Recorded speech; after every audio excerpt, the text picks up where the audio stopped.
Yesus ajaib, Yesus dahsyat, Yesus penolong, Yesus penyembuh, Yesus kekuatanku, Yesus sumber berkatku. Tidak pernah kau kecewakan setiap orang yang berharap kepada Tuhan.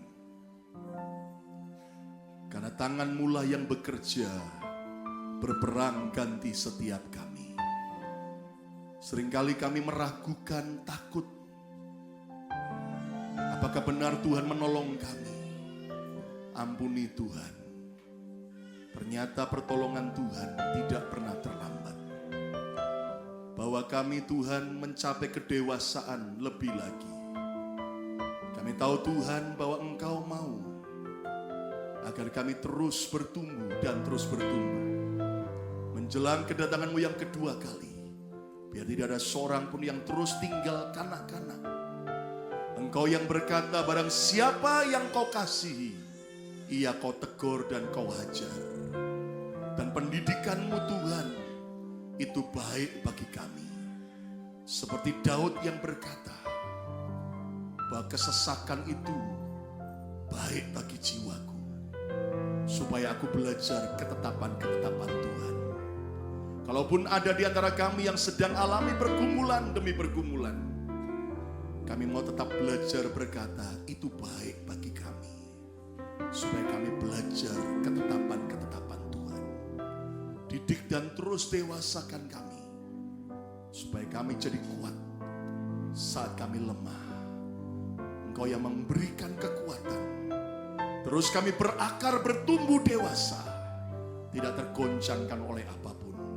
Kami percaya saat kami naik level lebih lagi, berkatnya juga lebih besar. Kemuliaan Tuhannya juga lebih dahsyat. Kami percaya gereja ini dan setiap kami, Engkau sedang bawa kami tahun ini mencapai from glory to glory. Bicara lebih lanjut lagi, Engkau Tuhan yang mengenal sampai ke dalam dasar hati kami. Tuhan yang tahu setiap pertanyaan-pertanyaan dalam jiwa dan dalam pikiran anak-anak-Mu. Engkau yang tahu Tuhan setiap pergumulan dan keadaan anak-anak-Mu. Dan biarlah Tuhan pecahkan roti hidup-Mu hari ini, yaitu firman-Mu Tuhan. Supaya menjawab setiap pertanyaan. Karena kami percaya firman-Mu adalah kebenaran. Bicara buat setiap kami di dalam nama Yesus. Semua yang mengasihi Tuhan sama-sama katakan amin. Haleluya, amin. Tepuk tangan yang meriah bagi Tuhan Yesus. Silakan duduk kembali. Kemarin untuk pertama kalinya tahun ini, di tahun 2013, kita adakan Bethany Share Love, ya Sabtu kemarin dari jam 10 pagi.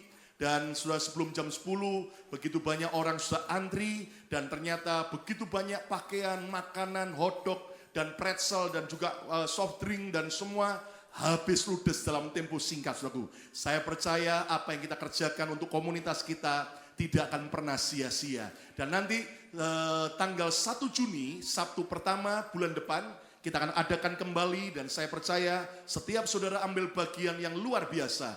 Saya menghimbau bagi saudara-saudara yang bisa medicure, saudara ya.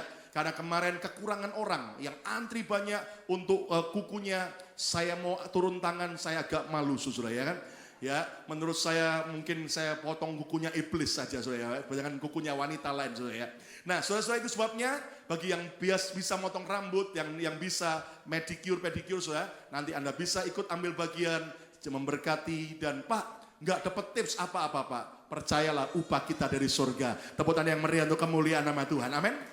Nah, saudara, hari ini kita akan masih terus melanjutkan apa yang kita bisa belajar dari seorang nabi yang hebat bernama Nabi Samuel. Dan Anda tahu bahwa minggu lalu kita sudah mengerti bagaimana saudara Samuel hidup dalam integritas. Sampai akhirnya mendekati usia 100 tahun. Samuel diperintahkan Tuhan untuk mengurapi seorang raja pertama atas Israel, yaitu Raja Saul. Tapi apa yang terjadi, saudara? Saul akhirnya berontak kepada Tuhan. Tidak taat kepada Tuhan. Dan membuat saudara hati Tuhan berduka. Saya berdoa jangan sampai saudara dan saya terus mendukakan hati Tuhan. Biar kita mulai belajar menyukakan hati Tuhan. Katakan amin, saudara. Nah, ada peristiwa menarik yang kita akan belajar dalam keadaan seperti itu. Apa yang Tuhan katakan kepada Nabi Samuel. 1 Samuel 16 ayat yang pertama sampai ayat yang ke-13, cukup panjang 13 ayat, tapi tolong saudara perhatikan, simak baik-baik supaya Tuhan sampaikan kebenarannya dan tidak ada satu bagian pun yang hilang dalam hidup kita. 1 Samuel 16 ayat yang pertama mulai.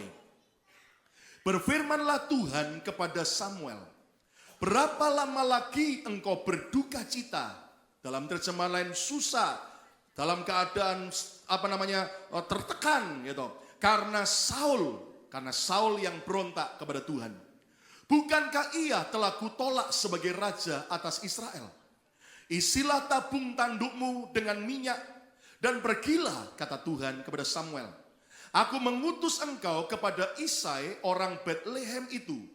Sebab di antara anak-anaknya telah kupilih seorang raja bagiku. Lihat, Tuhanlah yang telah memilih. Ayat yang kedua. Tetapi Samuel berkata, bagaimana mungkin aku pergi? Jika Saul mendengarnya, ia akan membunuh aku. Ya, karena raja baru akan dilantik, raja yang lama bisa membunuh, marah. Firman Tuhan. Bawalah seekor lembu muda dan katakan, aku datang untuk mempersembahkan korban kepada Tuhan. Ayat 3. Kemudian undanglah Isai ke upacara pengorbanan itu. Lalu aku akan memberitahukan kepadamu. Lihat, aku Tuhan akan memberitahukan kepadamu apa yang harus kau perbuat. Urapilah bagiku orang yang akan kusebutkan kepadamu. Ayat yang keempat. Samuel berbuat seperti yang difirmankan Tuhan, dia belajar taat, dan tibalah ia di kota Betlehem. Para tua-tua kota itu datang mendapatkannya dengan gemetar dan berkata, adakah kedatanganmu ini membawa selamat? Ayat yang kelima, jawabnya, ya benar. Aku datang untuk mempersembahkan korban kepada Tuhan. Kuduskanlah dirimu dan datanglah dengan daku ke upacara pengorbanan ini. Kemudian ia, Samuel, menguduskan Isai. Rupanya Isai, bapak Daud, adalah salah seorang tua-tua dari kota Betlehem. Dan anak-anaknya yang laki-laki, dan mengundang mereka ke upacara pengorbanan itu. Ayat yang ke-6. Ketika mereka itu masuk, yaitu semua anak-anak laki daripada Isai, kecuali Daud, 7 orang laki-laki.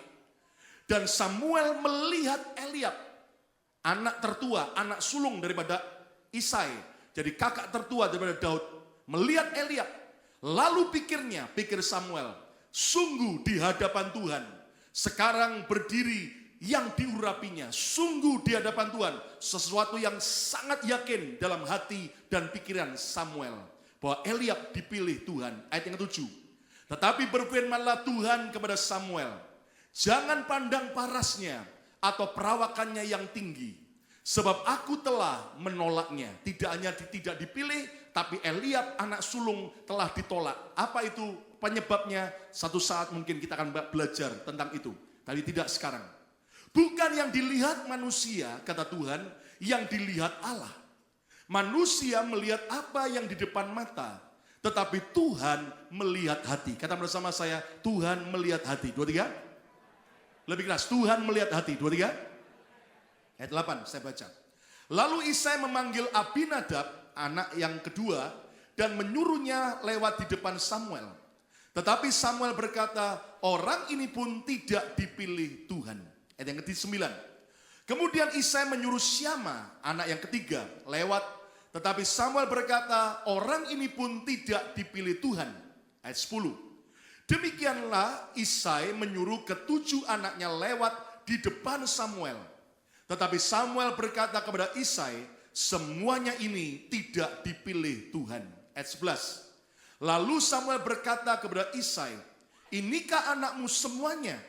Jawabnya, masih tinggal yang bungsu, tetapi sedang mengembalakan kambing domba. Itulah Daud. Kenapa Daud tidak diundang? Itu sebabnya Daud berkata dalam Mazmur, sekalipun ayahku dan ibuku menolak aku, namun Tuhan tetap menyambut aku. Daud indikasinya seorang anak yang tidak diinginkan oleh ayahnya. Itu sebabnya tidak diundang. Kata Samuel kepada Isai, suruhlah memanggil dia, sebab kita tidak akan duduk makan sebelum ia datang kemari. 12. Kemudian disuruhnyalah menjemput dia, menjemput Daud, ia kemerah-merahan. Jadi masih imut-imut jabang bayi, saudaraku. matanya indah dan parasnya elok. Lalu Tuhan berfirman, bangkitlah, urapilah dia, sebab inilah dia. Ayat yang 13, yuk baca sama-sama, 2, 3. Samuel mengambil tabung tanduk yang berisi minyak itu dan apa? Mengurapi Daud di tengah-tengah saudara-saudaranya. Terus, sejak hari itu dan seterusnya apa?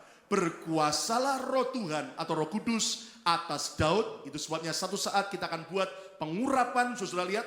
Lalu berangkatlah Samuel menuju Rama. Peristiwa yang kita bisa belajar dari peristiwa yang menarik ini adalah begini, saudara. Perhatikan bagaimana Nabi Samuel, seorang nabi yang dengan reputasi yang sangat hebat, yang terkenal dengan ketajaman dan kepekaannya akan suara Tuhan. Tapi tiba-tiba ayat-ayat tadi berkata, waktu Eliab kakak daripada Daud, anak sulung Isai berdiri di depan Eliab, di depan Samuel. Apa yang terjadi? Tiba-tiba Samuel berkata dalam pikirannya, pasti inilah orang yang diurapi, dipilih Tuhan. Samuel nyaris membuat kesalahan dengan berpikir pastilah Eliab anak Isai ini yang sulunglah yang dipilih Tuhan menggantikan Raja Saul. Tuhan langsung intervensi dalam hidup Samuel. Tuhan berkata, tidak Samuel, dia sudah kutolak. Ternyata saudara, pikiran Nabi Samuel salah. Dan Tuhan koreksi. Saudara-saudara lihat kemari. Lihat, sehebat apapun kita, ternyata kita semua masih bisa mudah membuat kesalahan. Masih begitu mudah membuat keputusan atau tindakan yang keliru. Lihatlah, tidak peduli serohani dan sehebat apapun seseorang, ternyata kita masih rentan sekali untuk berbuat kesalahan. Sudah jujur, ada banyak orang selalu berkata begini, kenapa ya? Saya tahu itu salah. Saya mau jadi baik. Saya tidak mau ulangi kesalahan yang sama. Tapi kenapa ujung-ujungnya orang yang sama jatuh kembali kepada kesalahan yang awal? Saudara kasih Tuhan, mari kita belajar. Nabi Samuel orang yang kurang apa lagi? Dia punya integritas. Dia seorang yang sungguh peka dengan Tuhan. Tapi nyaris berbuat kesalahan. Saudara-saudara sekalian, itu sebabnya hari ini kalau ada saudara yang terus berkata begini, Pak, sudah Pak, percuma Pak, saya mau jadi orang baik, saya mau tinggalkan dosa, kayaknya percuma Pak, jatuh bangun terus Pak, kayaknya nggak mungkin Pak, saya bisa menang. Saya mau beritahu ada kabar baik, Tuhan kita tetap Tuhan yang sanggup memberikan kemenangan buat saudara dan saya. Tepukan yang meriah untuk kemuliaan nama Tuhan, katakan haleluya. Ada orang berkata, saya mau lepas dari judi Pak, kok jatuh lagi. Saya mau lepas dari drug Pak, jatuh lagi. Saya mau lepas dari setan yang satu batang dulu Pak. Maksudnya apa? Rokok. Maunya lepas dari rokok, jatuh lagi Pak. Saya mau lepas dari roh setan namanya Delilah itu Pak. Ya toh, selingkuhan itu Pak. Saya mau lepas Pak. Tapi kenapa jatuh lagi? Dalam perzinahan. Saudara-saudara sekalian dengar. Ternyata semua kita, gak peduli Nabi Samuel, bisa nyaris buat kesalahan. Tapi saudara-saudara, ada pengharapan. Ternyata Tuhan kalau bisa buat Samuel berhasil. Dia ambil keputusan dan pilihan yang tepat. Dia urapi Daud. Saya percaya Tuhan Yesus yang sama bisa buat saya dan saudara juga jadi orang yang berhasil dan pemenang. Tepuk tangan yang meriah untuk kemuliaan nama Tuhan. Kata bersama saya mau jadi pemenang. 2, 3. Kata bersama saya mau jadi pemenang. 2, 3. Nah, lihat kemari saudara. Apa yang harus kita kerjakan supaya kita tidak berbuat kesalahan? Lihat, tidak ada pilihan lain dari kisah Samuel ini. Kita bisa menyimpulkan satu. Andalkan Tuhan setiap saat. Kata bersama saya, andalkan Tuhan setiap saat. 2, 3. Saudara, enggak ada pilihan lain. Kalau saudara dan saya, kita rentan untuk bisa mudah jatuh dalam dosa. Kita bisa mudah buat keputusan yang keliru. Kita bisa mudah buat tindakan yang salah. Mari belajar andalkan Tuhan setiap hari. Saya beri judul khotbah hari ini adalah tetap andalkan Tuhan. Mari ucapkan bersama-sama 2, 3. Tetap apa? Andalkan Tuhan. Kenapa saudara? Karena Tuhan ngajar Samuel untuk hidup mengandalkan dia. Kenapa? Coba lihat sekali lagi ayat yang kedua dan yang ketiga. Lihat 1 Samuel 16 ayat 2 dan ayat 3. Tetapi Samuel berkata, bagaimana mungkin aku pergi Tuhan? Jika Saul mendengarnya, ia akan membunuh aku. Firman-Nya, bawalah seekor lembu muda dan katakan, aku datang untuk mempersembahkan korban kepada Tuhan. Ayat yang ketiga lihat. Kemudian undanglah Isai ke upacara pengorbanan itu. Lalu kata Tuhan, aku akan memberitahukan kepadamu apa yang harus kau perbuat. Kata bersama saya, ulangi lagi 2, 3. Aku akan memberitahukan kepadamu apa yang harus apa kau berbuat. Kata bersama saya, Tuhan pasti memberitahu kepada saya. 2, 3. Apa yang harus saya perbuat. Nah, saudara, ini yang menarik begini. Kenapa Tuhan tidak langsung berkata kepada Samuel begini? Pergi ke Bethlehem, temui Daud, anak yang paling bontot daripada keluarga Isai, urapi dia. Tuhan gak ngomong jelas spesifik nama Daud. Tapi Tuhan cuma berkata pergi ke Bethlehem, lalu kamu nanti urapi salah satu anak daripada Isai. Aku Tuhan akan memberitahukan. Sudah tahu? Itulah cara Tuhan memimpin umatnya yang mengerti, katakan amin. Saudara, Tuhan tidak akan langsung beritahu semua rencananya langsung spesifik, tidak. Seringkali Tuhan berkata begini, ikut aku langkah demi langkah. Dan Anda harus belajar percaya. Kalau kita, saudara, betul-betul saudaraku, andalkan Tuhan. Siapa percaya Tuhan kita Tuhan yang hidup? Angkat tangan. Katakan bersama saya, Tuhan saya hidup. 2, 3. Kalau Tuhan hidup, Tuhan bisa bicara sama saudara enggak? Halo? Amin. Kata bersama saya, Tuhan bisa bicara. 2, 3. Saudara tahu enggak? Makanya Alkitab bilang begini, Tuhan menetapkan apa? Langkah-langkah orang yang hidupnya berkenan kepadanya. Saya kasih ilustrasi saudara. Saudara masih ingat ya, saya waktu zaman Yuda masih kecil, sekarang udah mulai tinggi, lebih tinggi daripada saya. Ya. Dan Anda tahu saudara, mungkin Betani habis ini akan ada masanya, dulu Yuda suka ke Cakicis. Do you know Cakicis? Ya, tempat mainan anak-anak. Mungkin AI tidak pernah tahu ke sana. Amin. Nah, tapi mungkin habis kebaktian supaya tahu, pergilah ke Cakicis. Nah, Anda tahu saudaraku, apa terjadi? Di Cakicis ada salah satu permainan yang saya masih ingat, itu dance. Dance ada lagu, terus di tempat itu ada telapak-telapak kaki. Betul nggak saudara? Ya toh? Lalu kemudian apa terjadi? Masukin koin atau masukin apa ya, semacam quarter gitu ya toh. Tiba-tiba apa terjadi? Kaki yang mana yang harus kita injak akan nyala. Lampu warna merah atau hijau ya toh. Nyala, kita tinggal apa? Ngikuti injak ke sana, ya kan? Berikutnya laki yang mana lagi yang nyala? Kita ikuti injak. Dan Anda tahu saudara, sehingga apa yang terjadi? Kita sebenarnya hanya tinggal ngikuti. Ya toh, tiba-tiba lagunya awalnya pelan, Anda cuman begini ya toh, ngikuti mana ya toh, lama-lama tambah cepat apa begini, ya kan? Nah Anda nggak perlu bingung, kenapa? Karena ternyata sudah diberi sinyal. Saudara-saudara, saya percaya ikut Yesus juga begitu. Saudara jangan berkata Pak, jalan buntu Pak, masalahku nggak ada jalan keluar. Percayalah. Tuhan selalu memberitahukan kepada kita apa yang harus kita perbuat. Tepuk tangan yang meriah untuk kemuliaan nama Tuhan. Katakan amin. Asal kita andalkan dia. Pak, usaha saya agak merosot. Pak, kerjaan saya agak begini. Pak, masalah keluarga saya begini. Tanya sama Tuhan, andalkan dia. Nanti tiba-tiba langkah apa yang harus kita kerjakan warnanya merah. Ikuti aja. Ya toh. Oh sini. Ya toh. Tinggal ngalir aja. Dan saya percaya Tuhan yang akan berperang ganti saudara dan saya. Tepuk tangan yang meriah untuk kemuliaan nama Tuhan. Amin. Aku Tuhan akan memberitahukan kepadamu apa yang harus kau perbuat. Ikut Yesus itu begitu. Jalan dengan Tuhan itu begitu. Saudara belajar terus andalkan Tuhan. Makanya Yesus bilang begini, kesusahan sehari cukuplah untuk sehari. Jangan khawatirkan hari esok. Artinya begini saudara. Lihat setiap hari akan ada tuntunan Tuhan yang baru. Yang mengerti katakan.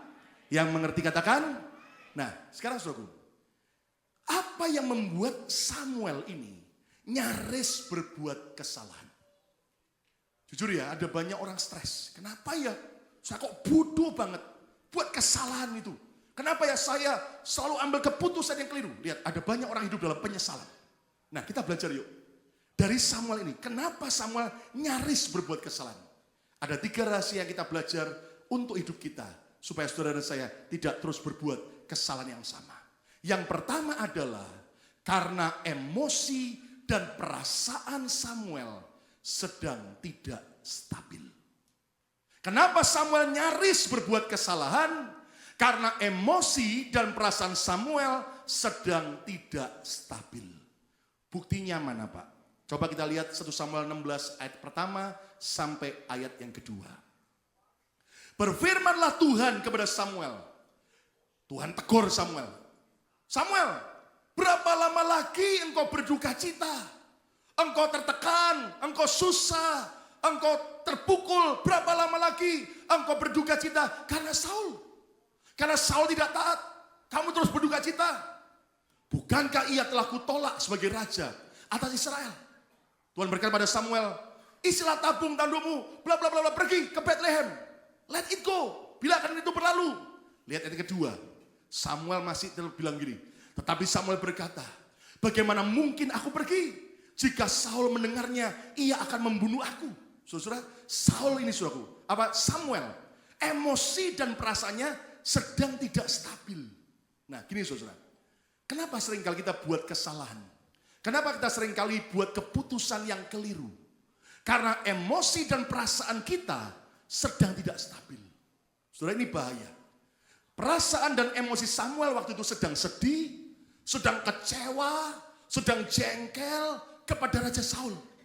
Saul kan orang biasa, diangkat kayak begitu jadi raja.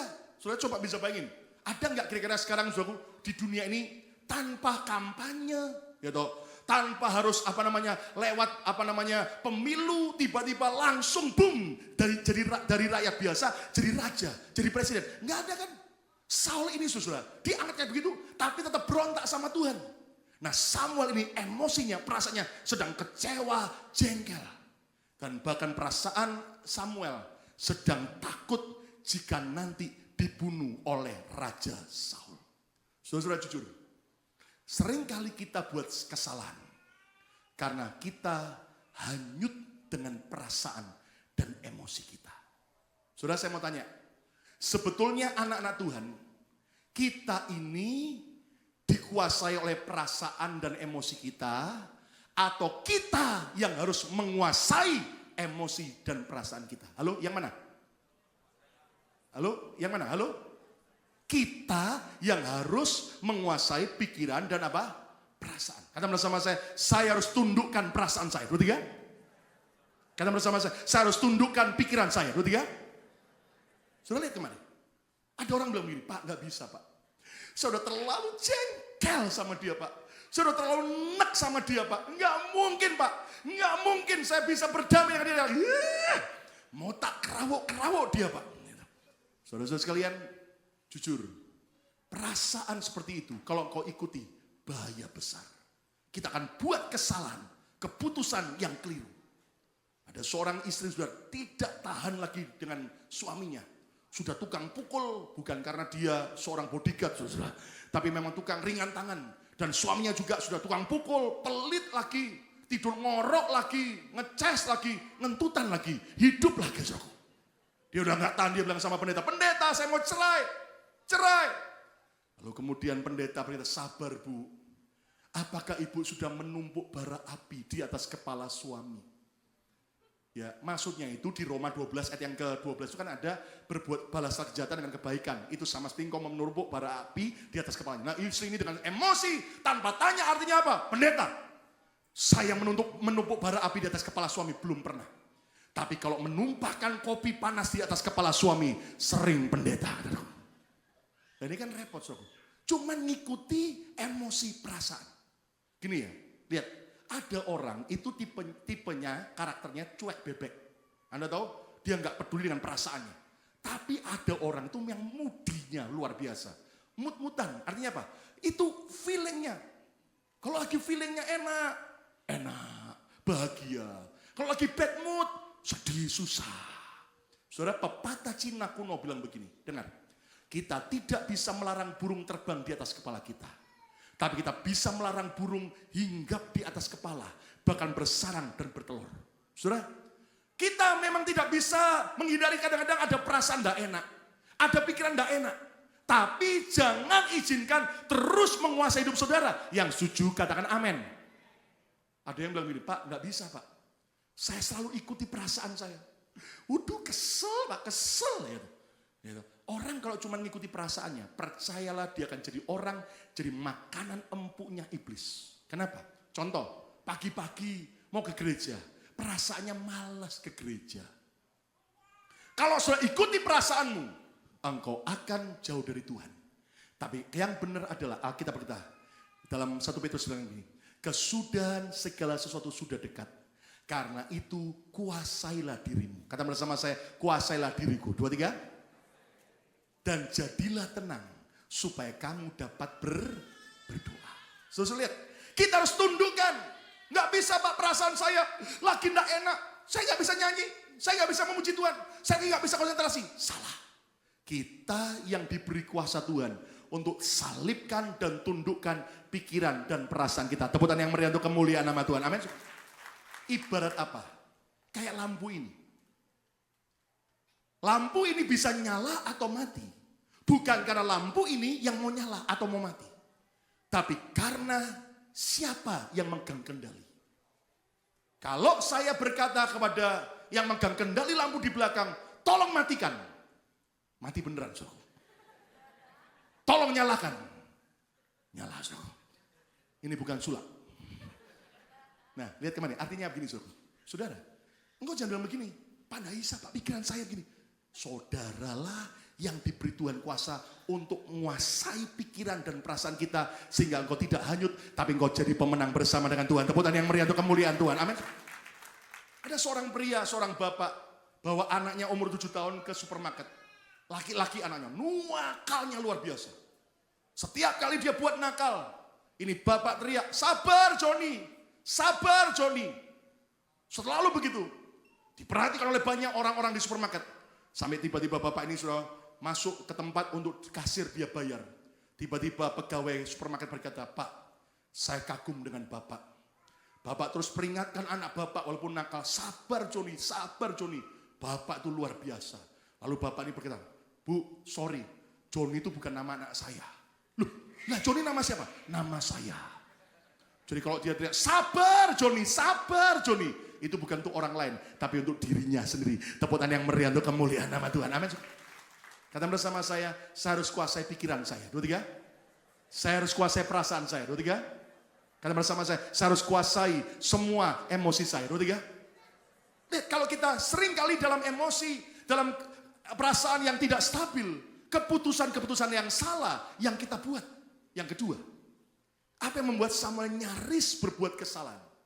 Yang kedua, karena pikiran Samuel terkecoh dengan apa yang dilihatnya. Samuel pikirannya terkecoh atau tertipu dengan apa yang dilihatnya. Kenapa saudara? Lihat ayat yang ke-6 sampai yang ke-7. 1 Samuel 16 ayat 6 sampai 7. Ketika mereka itu masuk dan Samuel melihat Eliab. Itu lihat, orangnya kayak begitu kira-kira. Lalu pikirnya, sungguh di hadapan Tuhan. Ini sudah kayaknya sudah mantep, padahal Tuhan belum ngomong loh. Sungguh di hadapan Tuhan, sekarang berdiri yang diurapinya. Ayat yang ke-7, tetapi berfirmanlah Tuhan kepada Samuel, jangan pandang parasnya atau perawakannya yang tinggi, sebab aku telah menolaknya. Bukan yang dilihat manusia, yang dilihat Allah. Manusia melihat apa yang di depan mata. Lihat apa yang kita lihat bisa menipu. Tetapi Tuhan melihat hati. So, lihat kemari. Pikiran Samuel terkecoh karena apa yang dilihatnya. Berapa banyak kita seringkali saudara tertipu dengan apa yang kita pandang. Ya kan? Kayaknya itu bagus, ujungnya mencelakakan. Lihat saudara, berapa banyak kita tertipu dengan apa yang dipandang. Kayaknya bagus. Lihat, emas asli dan emas imitasi. Lebih mengkilat yang emas yang mana? Imitasi. Tas Louis Vuitton yang asli sama yang palsu. Lebih kelihatan menarik yang mana? Yang palsu. Hati-hati. Tidak semua yang Anda lihat kayaknya bagus. Ternyata itu benar-benar yang bagus. Saudara, tetaplah bergantung sama Tuhan. Saya mau beritahu, cari jodoh juga begitu, saudara. Ya, memang saya mau tanya pada yang belum menikah. Kalau cari jodoh, cari yang jelek hatinya baik atau yang cantik hatinya jelek? Halo? Dua-duanya, wajahnya jelek, hatinya jelek. Halo, cari jodoh yang bagaimana? Wajahnya cantik, hatinya cantik. Belum tentu, susah, ya kan? Ya toh. Tapi Pak, lebih baik Pak, wajah cantik Pak, hati jelek enggak apa-apa Pak. Lu kenapa? Daripada wajah jelek, hati cantik. Kenapa? Karena Pak, hati jelek atau cantik bisa diperbaiki Pak. Tapi kalau wajah cantik atau jelek Pak, kalau sudah jelek Pak, memang enggak bisa diperbaiki Pak. Mau gimana pun juga tetap jelek. Saya mau beritahu sama saudara, jangan tertipu dengan apa yang kita lihat. Satu hari saudara, orang tuh ya kadang-kadang cuma terkecoh dengan apa yang dilihat. Seorang RT dan warganya stres. Karena di kampung itu selalu pengendara motor ngebut. Tiba-tiba akhirnya mereka sudah tulis tulisan peringatan besar-besar. Awas pelan-pelan, banyak penyeberang jalan. Tetap ngebut orang-orang. Ganti lagi mikir, tulisan besar, awas pelan-pelan, banyak anak-anak kecil. Tetap ngebut semua. Akhirnya bingung semua, gimana caranya? Seorang berkata, saya punya usul, dan usulnya diterima. Dan Anda tahu saudara, sejak itu semua pengendara motor jadi pelan-pelan. Dan wajahnya celingak-celinguk kanan kiri. Kenapa? Karena tulisan rambu-rambunya, awas pelan-pelan, banyak perempuan telanjang. Sejak itu semua pengendara motor, hati-hati pelan-pelan, celingak-celinguk. Nah itu terjebak dengan apa yang dilihat dengan mata. Loh, tapi bukan berarti kemudian, ya Pak, kalau itu Tuhan lihat hati Pak. Gak usah, Tuhan tidak lihat apa yang dipandangkan mata kan, Tuhan lihat hati Pak, tidak lihat penampilan. Kalau begitu Pak, saya mulai hari ini Pak. Benar Pak, saya ke gereja tidak mau mandi lagi Pak. Nah kalau yang itu lain saudara. Saya berdoa begini saudara ya. Saudara, walaupun Tuhan lihat hati, tapi juga berpenampilanlah yang baik, supaya betul-betul nama Tuhan yang dipermuliakan. Kata amin. Kenapa? Karena begini saudara ya. Karena kalau orang tidak berpenampilan menarik, ya tentunya saudara tidak memuliakan nama Tuhan. Loh kok bisa Pak? Gini saudara ya. Maksudnya gini saudara. Saudara belajarlah untuk berpenampilan menarik, ya toh, supaya nama Tuhan dipermuliakan. Ya. Tapi juga bukan cuma karena menarik, supaya kita bisa hidup sehat. Ya. Karena gini saudara. Ya ada yang tanya sama saya, Pak, kenapa ada perubahan dalam hidup Pak Lukas? Perubahan apa? Kok tahu? Saya beritahu, itulah iman saya, penghiburan saya. Kenapa? Karena beberapa saat yang lalu waktu pelayanan Natal di New York, tiba-tiba kamera dari belakang jepret saya, jepret. Waktu saya lihat di Facebook, astagfirullahaladzim. Inikah kepala saya di belakang? Mulai ada lapangan futsal yang besar. Dan tiba-tiba ada teman hamba Tuhan dari Indonesia berkata, Pak, pakai alat, ada obat tertentu Pak. Mari kita coba dan semua supaya menghibur diri. Selain yang di atas tumbuh, di sini biar tumbuh lebat. Nanti kalau saya bosan, saya cukur sendiri. Amin. Tapi mari kita juga belajar hidup sehat loh. Hati-hati ya. Jangan cuma bilang, karena Tuhan cuma lihat hati Pak. Nggak usah jaga penampilan, nggak usah jaga makan. Hati-hati juga. Kenapa? Jujur, sekarang lagi banyak orang Indonesia sakit. Lihat, sudah mulai kena stroke, kena mulai jantung, gitu, dan sebagainya. Nah, kenapa? Karena mungkin selama ini kita tidak jaga makanan. Gitu. Orang Indonesia tuh hebat. Buffet baru dimanapun. Cepat tahu. Hebat. Radarnya tuh kuat. Dan kalau di buffet selalu cari yang apa? Hah? Lobster dan apa? Crab. Akibatnya apa? Makannya enak. Ujung-ujungnya gitu, tidak enak. Akhirnya perut buncit. Tambun. Nah, kalau sudah begitu bingung, mulai diet, nggak makan, ke gym terus O1, O2, O3, tapi tetap buncit. Nah, saya mau beritahu, saya mendapatkan tips mengecilkan perut buncit dengan metode self therapy. Sudah mau tahu? Atau kalau tidak, saya lewat saja. Anda mau tahu? Mau ya? Saya beri, catat baik-baik. Cara untuk mengecilkan perut buncit dengan metode self therapy. Nggak perlu obat, nggak perlu diet, hanya dengan self therapy. Yang pertama, bangun pagi-pagi. Jangan siang, bangun pagi-pagi sepagi mungkin. Yang kedua, berdirilah tegak. Tidak boleh bungkuk, tegak. Yang ketiga, buka kaos atau baju Anda. Yang keempat, bungkukkan kepala kepada badan perut yang buncit. Tataplah mata Anda ke perut Anda yang buncit. Yang kelima, tarik nafas dalam-dalam dan kembungkan perut buncit Anda. Lalu cara keenam adalah sentil perut Anda yang buncit sambil berkata, bikin malu, bikin malu, bikin malu, bikin malu. Sebel, bikin malu, bikin malu, bikin malu. Itu adalah cara metode self terapi, suku. Harus dikerjakan setiap hari, suku. Saudara, jangan tertipu dengan apa yang kita pandang. Tapi mari kita belajar, saudaraku. Jangan sampai kita buat salah. Karena kita hanya terkecoh dengan apa yang kelihatan bagus. Yang ketiga, apa yang membuat Samuel nyaris berbuat kesalahan.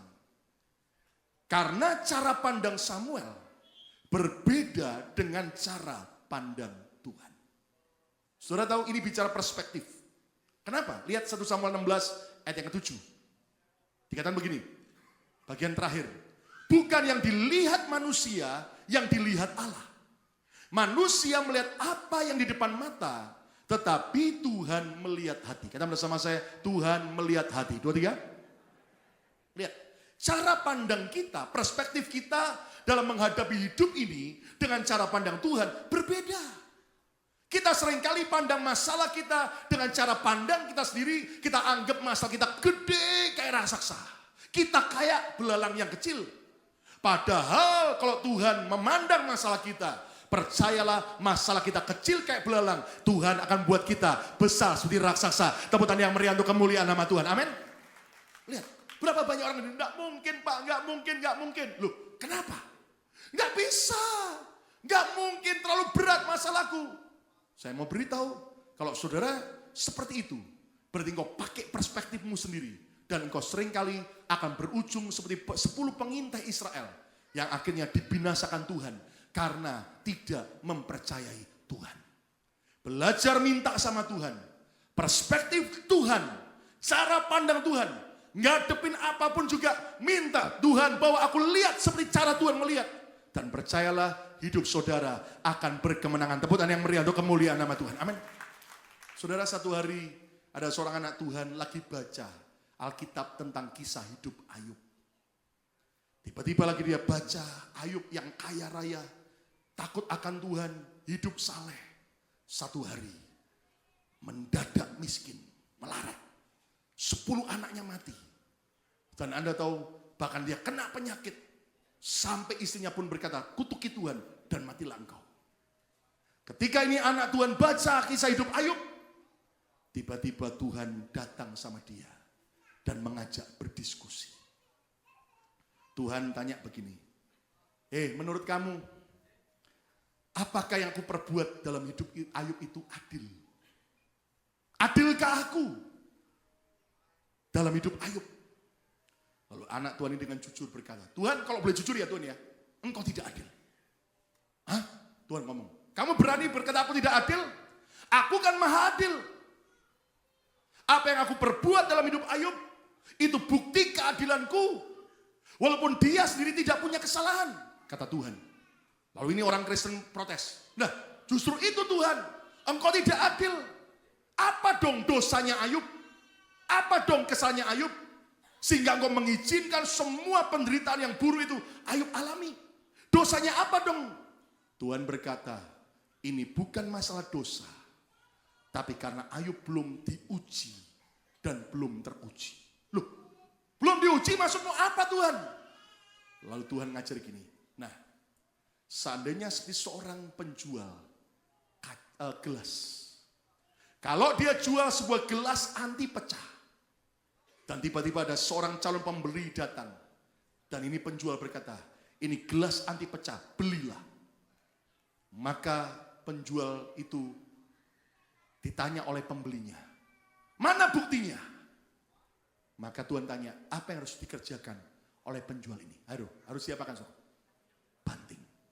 Gelas ini yang katanya anti pecah harus dibanting supaya teruji tidak pecah. Lalu kemudian ini orang berkata, Jadi gelasnya dibanting Tuhan. Iya. Tuhan berkata, itu juga yang aku perbuat dalam hidup Ayub.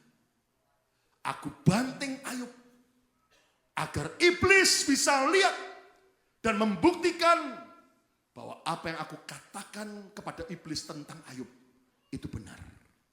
Bahwa aku tidak pernah berdusta dan tidak ada cara lain kecuali memasukkan Ayub ke dalam ujian iman. Apakah aku adil? Anak Tuhan ini nangis. Tuhan, aku ngerti sekarang. Engkau maha adil. Itu sebabnya aku sadar. Seringkali kau banting aku Tuhan. Lewat masa-masa yang susah dan yang berat. Supaya aku teruji dan tahan uji. Tepuk tangan yang meriah untuk kemuliaan. Lebih meriah karena haleluya. Katakan haleluya. Kalau engkau pandang hidup ini dengan cara pandangmu yang kecil, yang sempit, kecewa. Dan kalau sudah pandang dengan cara pandang Tuhan, engkau akan berkata, thank you Jesus. Kata bersama saya, thank you Jesus. Saya melihat dalam hidup saya, ada banyak kali Tuhan berkata, tidak, dengan apa yang saya minta. Jujur, apakah saya kecewa? Awalnya. Tapi setelah ikut Yesus sekian lama, saya belajar bersyukur. Apalagi ketika saya dengar Tuhan berkata, tidak. Tentang seorang wanita yang saya kunjungi di turun ke Kanada. Karena Tuhan sudah sediakan seorang istri yang terbaik. Itulah isi saya sekarang. Tepuk tangan yang meriah untuk kemuliaan.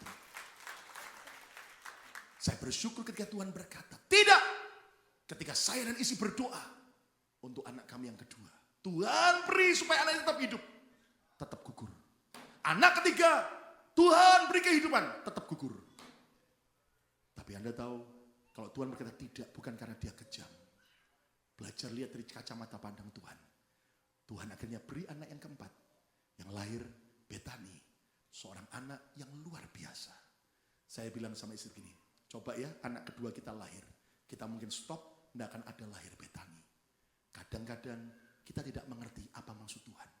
Tapi percayalah, dia Tuhan yang terbaik. Tepuk tangan yang meriah untuk kemuliaan Tuhan. Saya bersyukur ketika Tuhan berkata tidak. Akan doa kita akan gedung Juniper. Tidak akan doa kita akan gedung sebelahnya gedung Juniper. Yang hampir kita beli. Karena ternyata Tuhan kasih gedung ini yang terbaik. Tepuk tangan yang meriah untuk kemuliaan. Saudara-saudara, jangan engkau pandang hidup ini dengan cara pandangmu sendiri. Mintalah cara pandang Tuhan. Saya ngerti sekarang Pak. Tapi bagaimana cara saya terus mengandalkan Tuhan? Dua, singkat saja. Yang pertama, terus melekat kepada Tuhan. Kata bersama saya, terus melekat kepada Tuhan. 2, 3.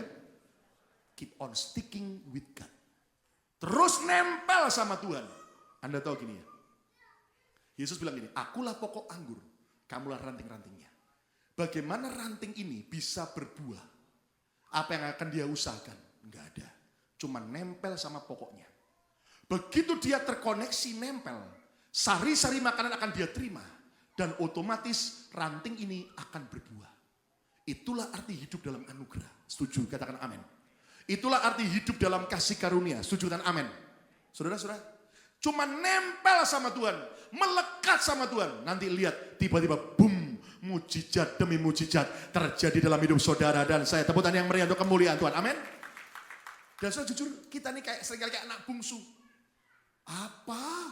Tinggal di rumah Bapak, ikut Yesus sungguh-sungguh. Ini enggak boleh, itu enggak boleh, ini enggak boleh, itu enggak boleh. Dugem enggak boleh, ngerokok enggak boleh, drug enggak boleh, judi enggak boleh, berzina enggak boleh. Enggak enak. Hidup kayak di penjara saja. Ini enggak boleh, itu enggak boleh. Lalu kemudian kita berpikir, lebih baik aku tinggalkan Bapak. Lari tinggal jauh. Anda tahu si bungsu berfoya-foya. Dia pikir inilah hidup. Akibatnya melarat. Dan bukan cuma melarat. Anda tahu saudara, sampai akhirnya si bungsu mau makan ampasnya babi aja. Enggak boleh. Bagi orang Yahudi babi adalah najis. Berarti si bungsu sampai lebih najis daripada babi. Tapi bersyukur saat dia ingat rumah Bapa, dia bangkit dan kembali kepada Bapa. Alkitab berkata, Bapa tidak hanya ampuni, Bapa pulihkan semua kembali hidup si bungsu. Tepuk tangan yang meriah untuk kemuliaan. Jujur saudara, tidak ada pilihan lain kecuali engkau dekat melekat sama Tuhan. Cara yang kedua untuk tetap bergantung sama Tuhan, andalkan Tuhan. Tetap lakukan perintah Tuhan, walaupun itu bertentangan dengan emosi, dengan perasaan kita, dengan pikiran kita, serta cara pandang kita.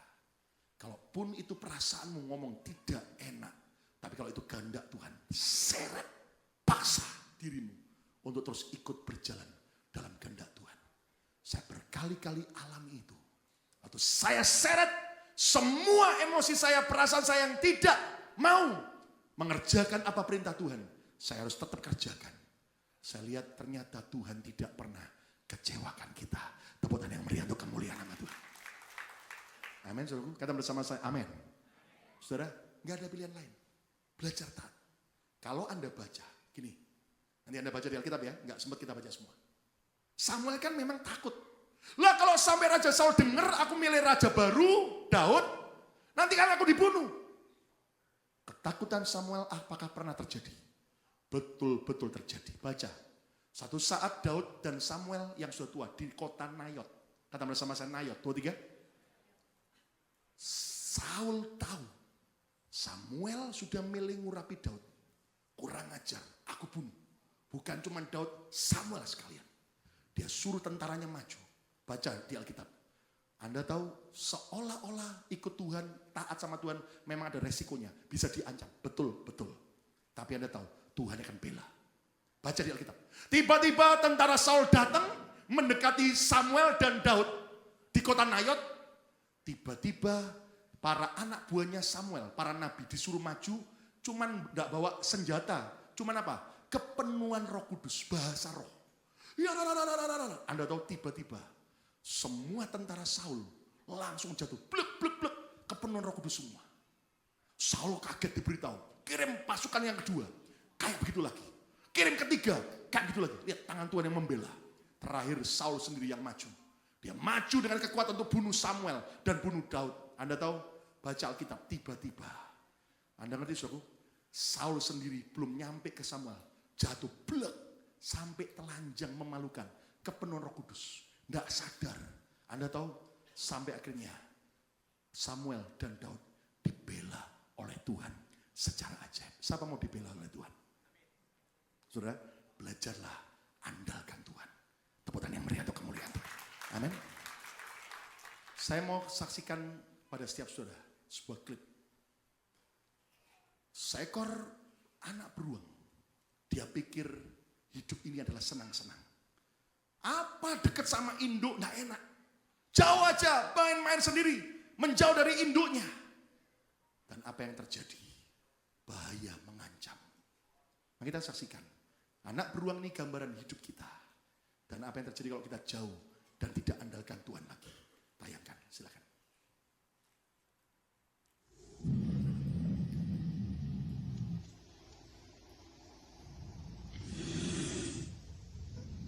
Sehingga gambaran iblis waktu melihat anak beruang yang kecil lagi sendirian jauh dari induknya, dari jauh dipandang.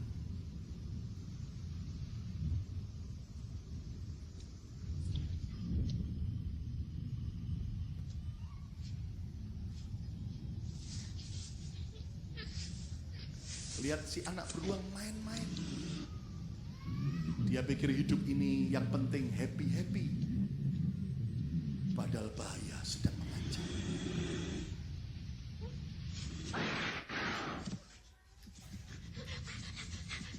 Dia baru sadar. Tapi konyolnya dia tidak lari kepada induknya, tapi lari sendiri.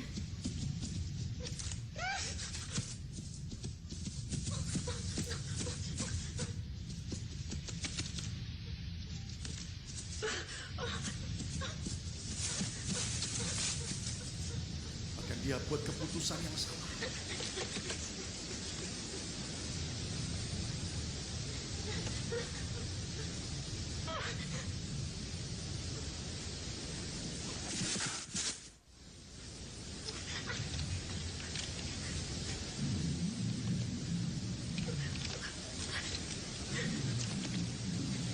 Bahaya mengancam hidupnya.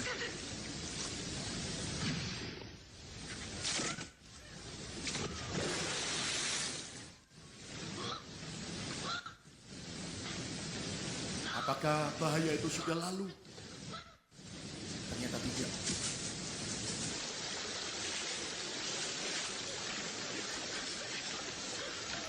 Si singa terus mengejar.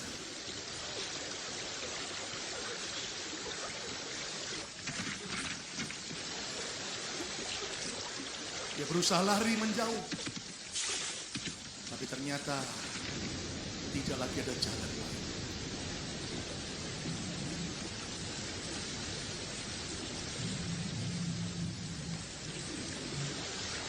Air itu membawa justru mendekat kepada singa.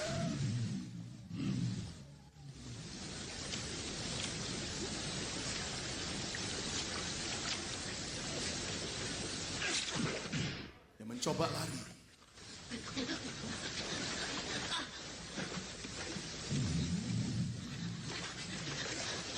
Ternyata arus justru membawa semakin mendekat.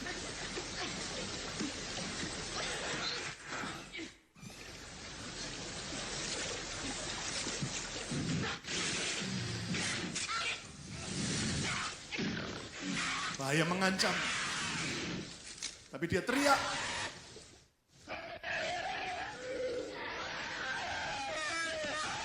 Anehnya si singa mulai pergi.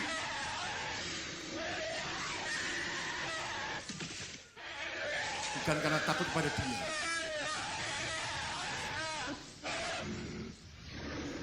Karena ada induknya yang besar yang datang menolongnya.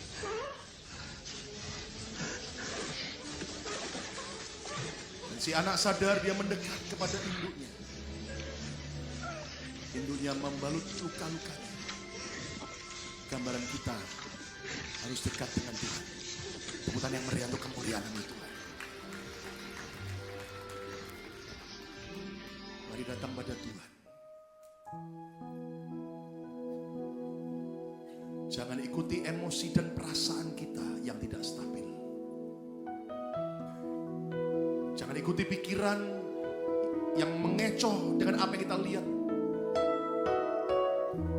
Saudara, maaf, saya cerita sama saudara. Beberapa hari yang lalu, ada seorang bos dari sebuah perusahaan datangi saya. Dan dia awalnya agak marah. Dari sebuah bank saya nggak sebut. Dia bilang begini, kami punya keluarga besar dan banyak teman-teman punya usaha-usaha di kota ini. Kami pernah memkerjakan seorang Indonesia. Enggak taunya dia mencuri habis-habisan. Berkali-kali dia curi. Kami sudah mau laporkan polisi. Tapi kami masih berpikir kami adalah orang Kristen. Tapi dia bilang begini, yang menyedihkan lagi ada seorang keluarga kami. Tiba-tiba ada orang Indonesia kerja. Hanya beberapa hari. Ternyata keluarganya yang laki-laki itu, yang sudah punya istri dan anak-anak, dirayu, digoda. Dan hari ini pria itu tinggalkan istri dan anak-anaknya. Hanya karena dijebak, digoda oleh seorang wanita Indonesia. Saya jelaskan, coba jelaskan bahwa tidak semua orang Indonesia seperti itu. Tapi jujur itulah kenyataannya. Saudara, jangan ikuti perasaan kita. Di kerjaan mungkin sudah kenal dengan lawan jenis. Anda sudah menikah, dia pun sudah menikah. Kemudian tiba-tiba ada perasaan cinta sama dia. Jangan terus ikuti. Itulah cinta yang palsu. Salibkan. Engkau harus tetap setia dengan pasangan saudara. Tepukan yang meriah untuk kemuliaan nama Tuhan. Saudara, milikilah cara pandang berbeda. Bukanlah cara pandang kita lagi, tapi cara pandang Tuhan. Terus melekat dan taati. Saya berdoa dalam nama Yesus. Tahun ini juga, kalau kita terus andalkan Tuhan, lihat, setiap kita akan alami mujizat demi mujizat. Yang sujud tepukan yang meriah untuk kemuliaan Tuhan.